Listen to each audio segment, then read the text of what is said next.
Hola a todos, vamos a seguir con el título tercero de la Constitución. Nos habíamos quedado por el artículo 72. Sí.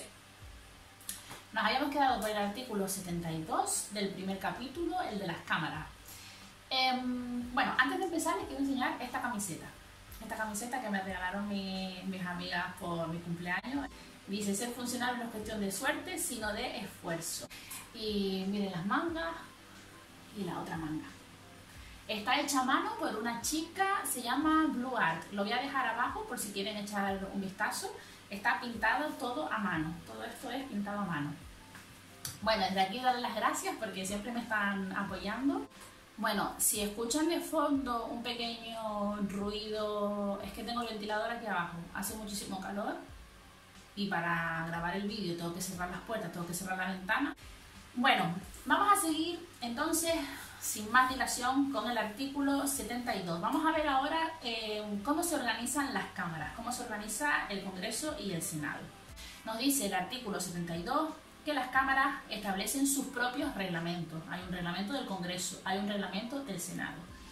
Los reglamentos y su reforma serán sometidos a una votación final sobre su totalidad que requerirá mayoría absoluta.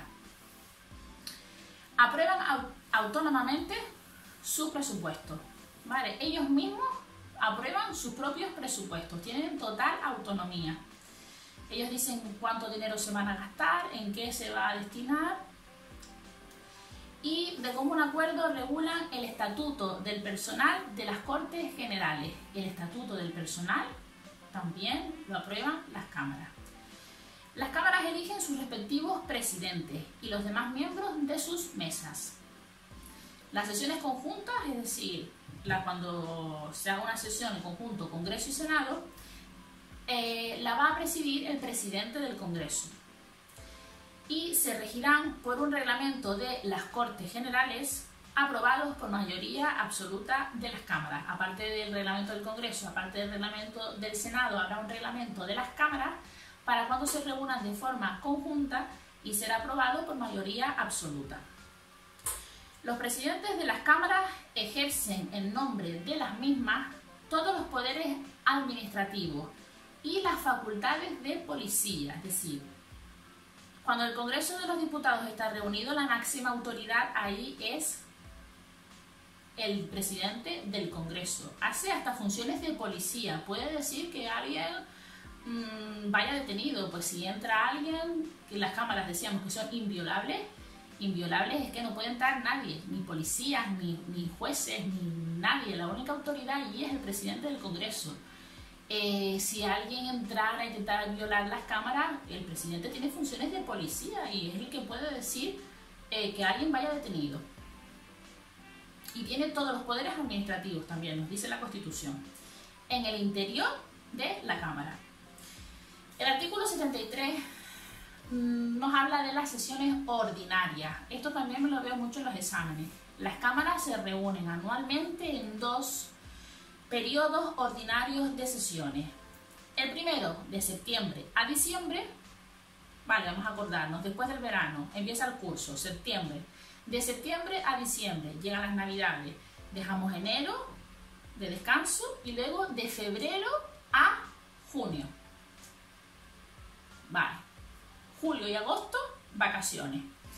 Esas son las sesiones, esos son los periodos ordinarios de sesiones. No quiere decir que en julio o en agosto no se vaya a reunir el Congreso. Podría perfectamente, pero sería una sesión extraordinaria.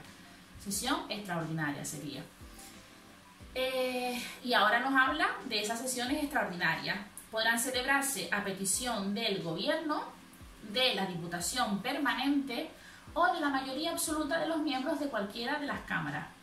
Deberán convocarse sobre una orden del día determinado y serán clausuradas una vez este haya sido agotado.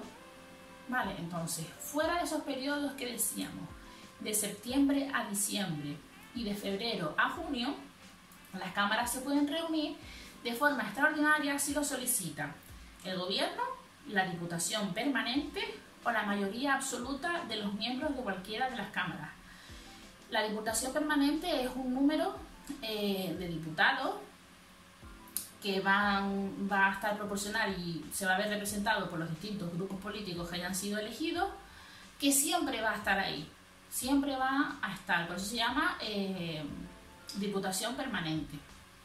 Aunque no haya periodo de sesiones o aunque no haya reunido, siempre va a estar ese número de diputados en Madrid, ahí permanente en el Congreso. En el artículo 74 nos habla que las cámaras se reunirán en sesión conjunta para ejercer las competencias no legislativas que ya vimos en el título 2, tienen los vídeos por aquí colgados. Había una serie de casos en las que, sobre todo, bueno, estamos hablando del título de la corona, se reunían las cámaras de forma conjunta. También las decisiones de las Cortes Generales previstas en el artículo 94.1, que nos hablaba de la presentación de consentimiento en tratados internacionales. En este caso, la iniciativa la tendría el Congreso, y también en los artículos 145.2, que es para establecer convenios entre comunidades autónomas, y el artículo 158.2 para la distribución de recursos de fondos de compensación. Estas dos últimas, la iniciativa la inicia el Senado. Las decisiones, cuando se reúnan de forma conjunta, se adoptarán por mayoría de cada una de las cámaras. Si no hubiera acuerdo entre el Senado y el Congreso, se intentará una comisión mixta compuesta de igual número de diputados y de senadores. La comisión presentará un texto que será votado por ambas cámaras. Si no se aprueba, decidirá el Congreso por mayoría absoluta. Entonces, le está dando mayor fuerza al Congreso. El artículo 75 nos dice que las cámaras, ¿cómo funcionan las cámaras? Pregunta de examen súper repetida. Las cámaras funcionan en pleno y en comisiones. Las cámaras podrán, el pleno es cuando se reúnen todos los diputados, y las comisiones vamos a hacer grupos para tratar diferentes asuntos. Las cámaras podrán delegar en las comisiones legislativas permanentes la aprobación de proyectos o proposiciones de ley. Proyecto de ley cuando lo hace el gobierno, y proposición de ley es cuando esa propuesta de ley la hace cualquier otro que no es el gobierno. El Pleno podrá, no obstante, recabar en cualquier momento el debate y votación de cualquier proyecto o proposición de ley que haya sido objeto de delegación. Es decir, se crea una comisión, unas comisiones legislativas, ¿vale? Pues para diferentes textos legales, pues la comisión para esta ley o para esta otra ley.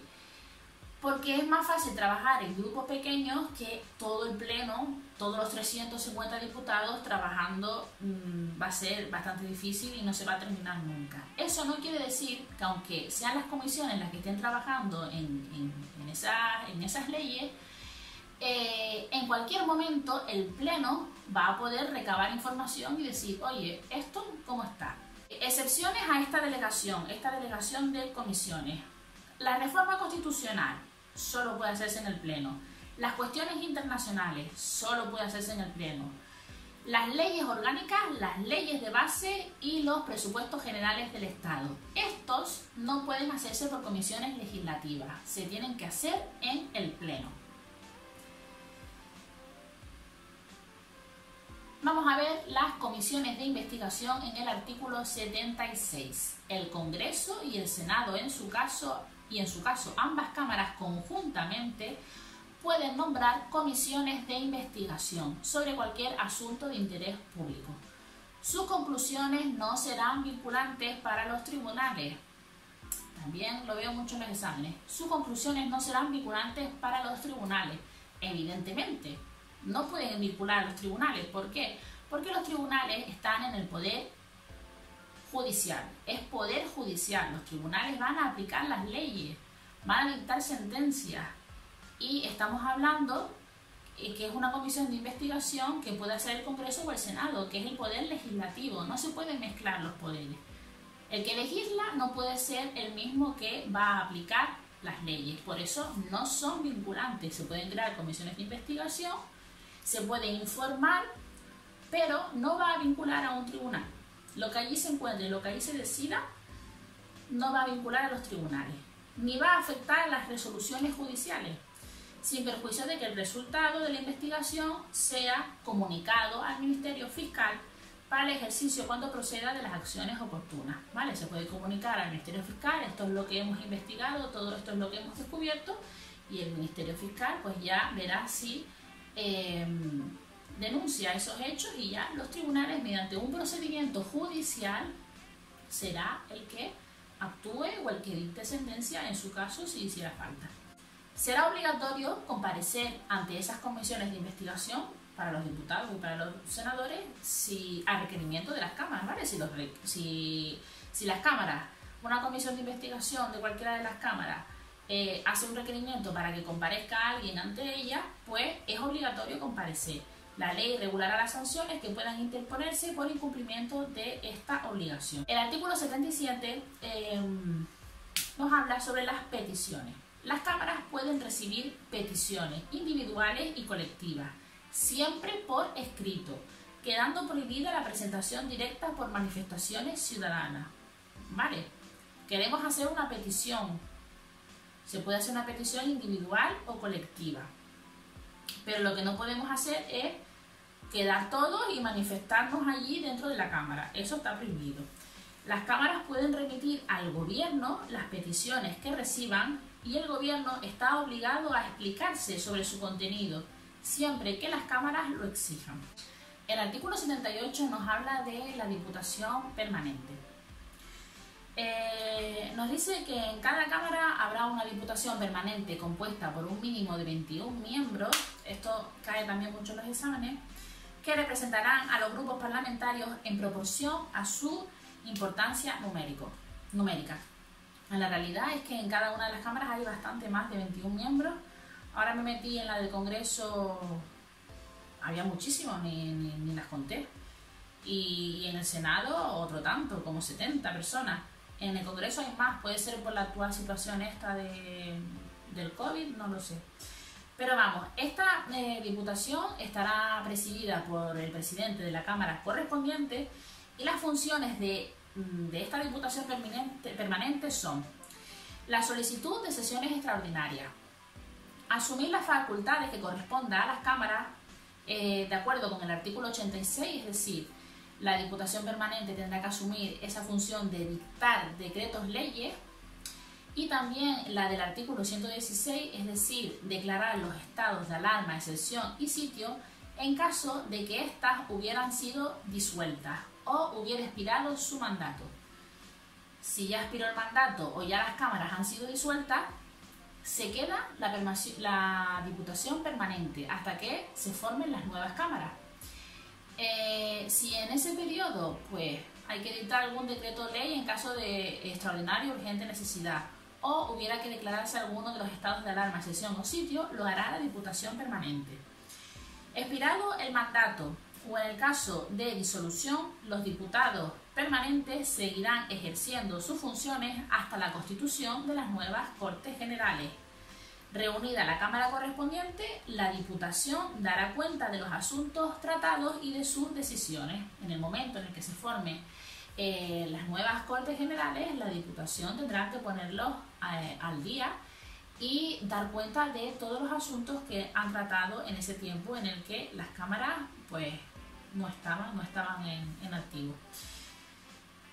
El artículo 79 nos habla sobre la adopción de acuerdos, es decir, para adoptar acuerdos las cámaras deberán estar reunidas reglamentariamente y con asistencia de la mayoría de sus miembros. Tienen que asistir la mayoría, la mitad más uno, para poder decidir, para poder llegar a algún acuerdo, si no tendrá que retrasarse la sesión para otro día. Dichos acuerdos, para ser válidos, deberán ser aprobados por la mayoría de los miembros presentes, sin perjuicio de las mayorías especiales que establezca la Constitución o las leyes orgánicas y las que para elección de personas establezcan los reglamentos de las cámaras. Es decir, como regla general, para llegar al acuerdo es mayoría simple, es decir, la mayoría de los miembros presentes, pero hay casos en los que la Constitución, leyes orgánicas, como nos está diciendo, Puedo dictar otras mayorías, mayorías de 2/3, mayorías de 3/5, mayoría absoluta, que es decir, la mayoría absoluta es decir, la mitad más uno de los miembros totales, no de los miembros que asistan ese día. Y por último, para terminar este vídeo, vamos a ver el artículo 80, que es la publicidad de sesiones, y nos dice que las sesiones plenarias de las cámaras serán públicas, es decir, cuando se reúna el pleno, esas sesiones son públicas. De hecho, podemos entrar en cualquiera de las páginas web, tanto del Congreso como del Senado, que ahí están grabadas todas las sesiones, las podemos ver cuando queramos. Salvo acuerdo en contrario de cada cámara, adoptado por mayoría absoluta o con arreglo del reglamento. ¿Vale? Serán públicas, salvo acuerdo en contrario de la cámara. Si por mayoría absoluta o con arreglo al reglamento se acuerda que sea privado, pues no será pública esa sesión. No es la tónica de que no sea público, por el tema de transparencia. Bueno, hasta aquí el vídeo de hoy. Ya terminamos el capítulo 1 y ya en el próximo vídeo veremos el capítulo 2, el de la elaboración de las leyes. Pasen por aquí abajo, por la cajita de información, les dejo unas preguntas tipo test de lo que hemos visto hoy, y si elaboro algún tipo de esquema, algún tipo de recurso, también dejaré aquí abajo pues cómo conseguirlo, cómo descargarlo, ya veo lo que se me ocurre. Venga, un saludo y un beso a todos.